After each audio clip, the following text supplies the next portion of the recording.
Hi all, അസ്സലാമലൈക്കും. Welcome back to Silnas kitchen. ഇന്നത്തെ recipe ഒരു അടിപൊളി വെറൈറ്റി പലഹാരത്തിന്റെ റെസിപ്പിയാണ്. ബ്രേക്ക്ഫാസ്റ്റ് ആയിട്ടും സ്നാക്സ് ആയിട്ടും ഒക്കെ കഴിക്കാൻ പറ്റുന്ന നല്ല ടേസ്റ്റി ആയിട്ടുള്ള ഒരു പലഹാരമാണ്. അപ്പൊ ഇതെങ്ങനെയാണ് തയ്യാറാക്കുന്നതെന്ന് അറിയാനായിട്ട് വീഡിയോ സ്കിപ്പ് ചെയ്യാതെ മുഴുവനായിട്ടൊന്ന് കണ്ടു നോക്കണേ. റെസിപ്പിയിലോട്ട് കടക്കുന്നതിന് മുമ്പായി തന്നെ സിൽനാസ് കിച്ചൺ ചാനൽ ആദ്യമായിട്ട് കാണുന്നവരാണെങ്കിൽ പ്ലീസ് ഒന്ന് സബ്സ്ക്രൈബ് ചെയ്തേക്കണേ. ഒപ്പം തന്നെ ഈ വീഡിയോസ് നിങ്ങൾക്ക് ഇഷ്ടപ്പെടുകയാണെങ്കിൽ ഒരു ലൈക്ക് ചെയ്ത് ഷെയർ ചെയ്ത് സപ്പോർട്ട് ചെയ്യാനും മറക്കരുത്. ഇനി നമുക്ക് ഇതെങ്ങനെയാണ് തയ്യാറാക്കുന്നതെന്ന് നോക്കാം. അപ്പോൾ ഈ ഒരു പലഹാരത്തിന് വേണ്ടിയിട്ട് ഞാനിവിടെ ആദ്യം തന്നെ റവയാണ് ഒരു ബൗളിലേക്ക് ഇട്ട് കൊടുക്കുന്നത്. വറുത്ത റവയാണ് എടുത്തിട്ടുള്ളത്. 250 ml കപ്പിന്റെ അളവിൽ 1 കപ്പ് റവ എടുത്തിട്ടുണ്ട്. ഇനി അതേ കപ്പ് അളവിൽ തന്നെ 1 കപ്പ് വെള്ളം ഇതിലേക്ക് ഒഴിച്ചു കൊടുത്തിട്ട് ഇതൊന്ന് കുതിരാനായിട്ട് വെയിറ്റ് ചെയ്യാം. നമ്മൾ എത്ര കപ്പ് റവയാണോ എടുക്കുന്നത് അതേ കപ്പ് അളവിൽ തന്നെ വെള്ളം ഒഴിച്ചു കൊടുക്കുക. എന്നിട്ടൊന്ന് റെസ്റ്റ് ചെയ്യാനായിട്ട് കുതിരാനായിട്ട് വെയിറ്റ് ചെയ്യുക. ഇപ്പോൾ ഞാൻ റവ കുതിരാനായിട്ട് വെച്ചിട്ടുണ്ട്. എന്നിട്ടിപ്പോൾ ഒരു 10 മിനിറ്റ് കഴിഞ്ഞതിന് ശേഷം റവ നന്നായിട്ട് കുതിർന്ന് സോഫ്റ്റ് ആയിട്ട് വന്നിട്ടുണ്ട്. ഇതിൻ്റെ വെള്ളമെല്ലാം വറ്റി നന്നായിട്ട് കിട്ടിയിട്ടുണ്ട്. ഇതുപോലെ തയ്യാറാക്കുന്ന ഈ പലഹാരത്തിന് വറുത്ത റവ തന്നെ എടുക്കാൻ വേണ്ടി നോക്കുക. ഇത് നന്നായിട്ട് കുതിർന്ന് വെള്ളമെല്ലാം വറ്റി കട്ടയായിട്ട് വന്നിട്ടുണ്ട്. ഇനി നമുക്കിതൊന്ന് ലൂസാക്കി എടുക്കണം. അപ്പം അതിന് വേണ്ടിയിട്ട് ഒരു 1/2 കപ്പ് അളവിൽ വെള്ളം ഒഴിച്ചു കൊടുക്കാം. 250 ml കപ്പിൻ്റെ അളവിന് 1/2 കപ്പ് വെള്ളമാണ് ഒഴിച്ചു കൊടുത്തിട്ടുള്ളത്. എന്നിട്ട് ഇത് നന്നായിട്ടൊന്ന് ഇളക്കി കൊടുത്ത് യോജിപ്പിച്ചെടുക്കുന്നുണ്ട്. അടുത്തതായി ഇതിലേക്ക് ഇട്ട് കൊടുക്കുന്നത് ഗോതമ്പ് പൊടിയാണ്. 1/2 കപ്പ് അളവിൽ ഇതുപോലെ നിറച്ചെടുത്തിട്ട് ഇട്ട് കൊടുക്കുന്നുണ്ട്. ഈ ഒരു ഗോതമ്പ് പൊടിക്ക് പകരം മൈദപ്പൊടി ചേർത്ത് കൊടുത്താൽ മതി എന്നുള്ളവർക്ക് അങ്ങനെയും ഇട്ട് കൊടുക്കാവുന്നതാണ്. ഈ ഒരു ഗോതമ്പ് പൊടിയും റവയും കൂടെ ചേർത്ത് നന്നായിട്ടൊന്ന് ഇളക്കി യോജിപ്പിച്ച് കൊടുക്കുന്നുണ്ട്. ഇനി അടുത്തതായിട്ട് ഇതിലേക്ക് ഇട്ട് കൊടുക്കുന്നത് ഉരുളക്കിഴങ്ങ് വേവിച്ചതാണ്. ഉരുളക്കിഴങ്ങ് വേവിച്ചതിന് ശേഷം അതിൻ്റെ തൊലിയെല്ലാം കളഞ്ഞിട്ട് ഇതുപോലെ ഒന്ന് നന്നായിട്ട് ഉടച്ചെടുത്തിട്ടുണ്ട്. ഒരെണ്ണമാണ്, അത് ഇതിലേക്ക് ഇട്ട് കൊടുക്കാം. ഇനി വേണ്ടത് സബോളയാണ്. 1 സബോള ഇതുപോലെ നീളത്തിൽ കട്ട് ചെയ്തിട്ട് അതുകൂടി ഇതിലേക്ക് ഇട്ട് കൊടുക്കാം.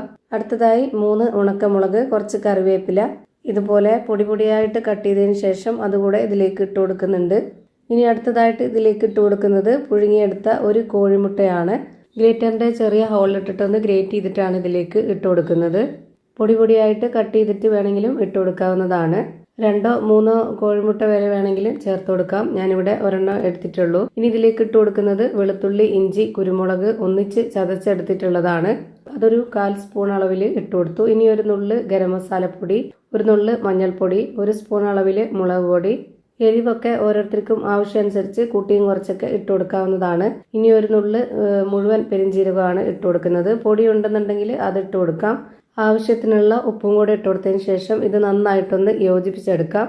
ഇത് നല്ലപോലെ ഇളക്കി യോജിപ്പിച്ച് കൊടുത്തതിന് ശേഷം പിന്നെ നമുക്ക് ഇതിൻ്റെ പരുവം നോക്കണം. എന്നിട്ട് വേണമെന്നുണ്ടെങ്കിൽ കട്ടിയാണെന്നുണ്ടെങ്കിൽ കുറച്ചുകൂടെ വെള്ളം ഒഴിച്ച് കൊടുക്കണം.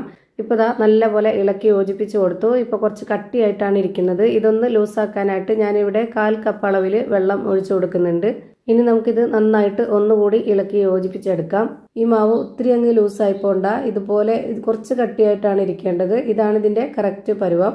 ഇനി ഇതൊന്ന് ചുട്ടെടുക്കാനായിട്ട് സ്റ്റവിലേക്ക് ഒരു പാൻ വെച്ച് കൊടുത്ത് ഫ്ലെയിം ഓണാക്കി കൊടുത്തിട്ടുണ്ട്. നന്നായിട്ട് ചൂടായിട്ട് വരുമ്പോൾ ഒരു മീഡിയം ഫ്ലെയിമിലേക്ക് ഇട്ട് കൊടുത്തതിന് ശേഷം ഒരു കയ്യിൽ മാവ് ഒഴിച്ചു കൊടുക്കാം. എന്നിട്ട് അതിന് മുകളിലേക്കായിട്ട് കുറച്ച് ഓയിൽ ഒഴിച്ചു കൊടുക്കാം. ഇത് ഓയിലിൽ ഫ്രൈ ആയിട്ട് വരുമ്പോഴാണ് നല്ല ടേസ്റ്റ് ആയിട്ട് കിട്ടുന്നത്.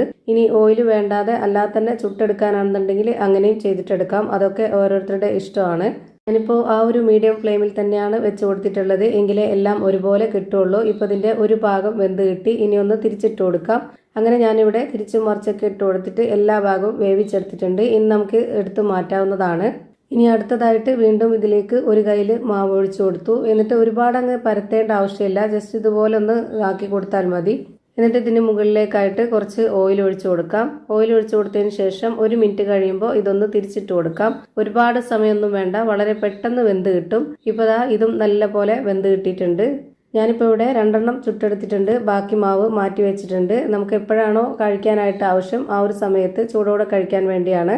ചൂടോടെ കഴിക്കുമ്പോൾ നല്ല ടേസ്റ്റാണ്. ചൂടാറിയാലും ടേസ്റ്റ് ഉണ്ട്, എന്നാലും ചൂടോടെ ആകുമ്പോൾ കുറച്ചുകൂടി നല്ല ടേസ്റ്റ് ആയിട്ടിരിക്കും. ഇത് നമുക്ക് ബ്രേക്ക്ഫാസ്റ്റ് ആയിട്ട് കഴിക്കാനാണെന്നുണ്ടെങ്കിൽ വേറെ കറികളുടെ ഒന്നും ആവശ്യമില്ല. സ്നാക്സ് ആയിട്ടും എങ്ങനെ വേണമെങ്കിലും കഴിക്കാവുന്നതാണ്. അതൊക്കെ ഓരോരുത്തരുടെ ഇഷ്ടമാണ്. അപ്പോൾ ഇത്രയേ ഉള്ളൂ ഇന്നത്തെ വീഡിയോ. വീഡിയോ ഇഷ്ടമായ ലൈക്ക് ചെയ്യാനും കമന്റ് ചെയ്യാനും ഷെയർ ചെയ്യാനും മറക്കരുത്. പുതിയൊരു വീഡിയോയുമായി വീണ്ടും വരും. Thank you for watching.